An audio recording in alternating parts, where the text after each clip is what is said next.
these 2 wins, and Friday is just going to be game number 1 of these 2 games.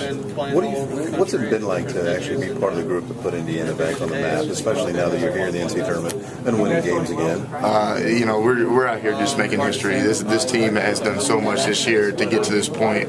We put a lot of hard work, and knowing that I'm a part of it, helping out the team, bringing Indiana back, it's an unbelievable feeling.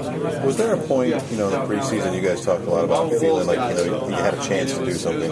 Was there a point in the season where you went from feeling like you had a chance to you knew you could this group could be really good? Yeah, the start of the season we like to set goals for this team, and we set our goals high, knowing that the off season, how much better everybody gotten in the weight room, on the court, in open gyms and individuals. We set our goals pretty high. And then, on during the season, especially once we got that 20th win, we knew that this team is something serious, and we're just kind of proving it every day when we step out into the floor, and especially, making it to the Sweet 16 when no one thought we really could. That's just what keeps this team going. You guys clearly aren't afraid of Kentucky, but it seems like a lot of teams this year have kind of been intimidated, or people kind of see them as an intimidating team.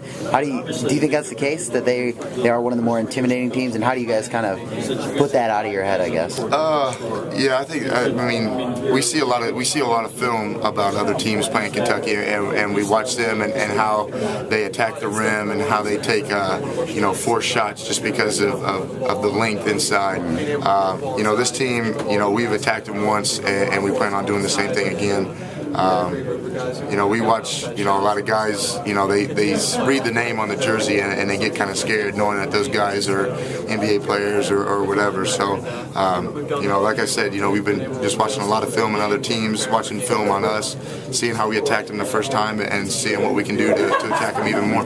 How important is three-point shooting, given that Davis could limit opportunities around? Right. I mean, that's something this team has been doing all year, is hitting open threes.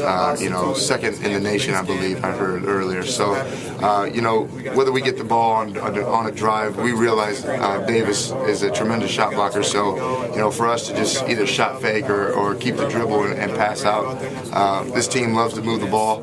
We really don't care who shoots it as long as it goes in. So, we find the open man, and that man usually knocks down the open shot. How important is it to especially not be intimidated by Davis, just to be able to drive on him strong and to not be afraid to take shots when he's maybe kind of running at you with all that length? I mean, yeah, we know. I mean, it's obvious that he's going to block shots. I mean, that's just what he does. So we just feel like he can't get to everything. So shot faking him, getting him up the air, getting him off his feet is going to be huge for us. Just because whether it's a kick out or whether we can draw a foul on him, that's kind of what we have to do to get control of the game. I imagine you watched the Iowa State game. Yeah, a little bit. Talk about what you saw that Kentucky did to limit them, because they were, their game plan was to hit threes. They had done well hitting threes. Just what did you see Kentucky do against them? It wasn't really Kentucky as much as where we thought it was Iowa State.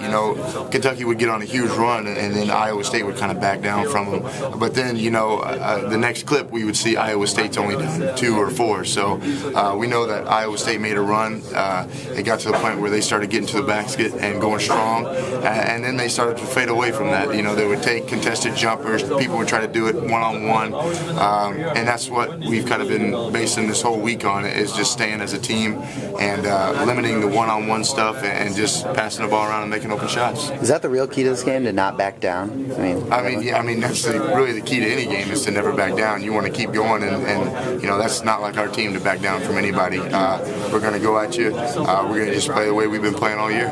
Big court, big stage out there. How'd it feel to get out there for practice again? It was fun, seeing the people in the stands who were cheering for us. I thought it would be a lot bigger than it was. I mean, it was a huge arena, but I thought we were going to be more in the middle. So to see we were, closer to the stands kind of, didn't make it feel so spacious. And hitting open shots out there just brings back confidence, and that's what we hope to bring in the game. There a certain element of this, or you guys want to prove that first game was not a fluke? Yeah, a little bit. Of course we're going to want to get the win, but, the win just would say that, the first game was for real. And, a lot of people don't think it was. But, in our eyes, we just want to get the win no matter how it happens.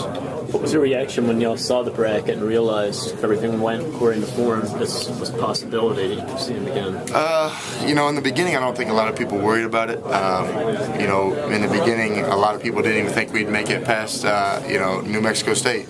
So, we just wanted to take it one game at a time. After we beat VCU, we kind of enjoyed it for a little bit. Then we realized, the seriousness of Kentucky playing them again. So it's just fun to see that, we're going to get the opportunity again to play them, and we're just going to see what happens Friday.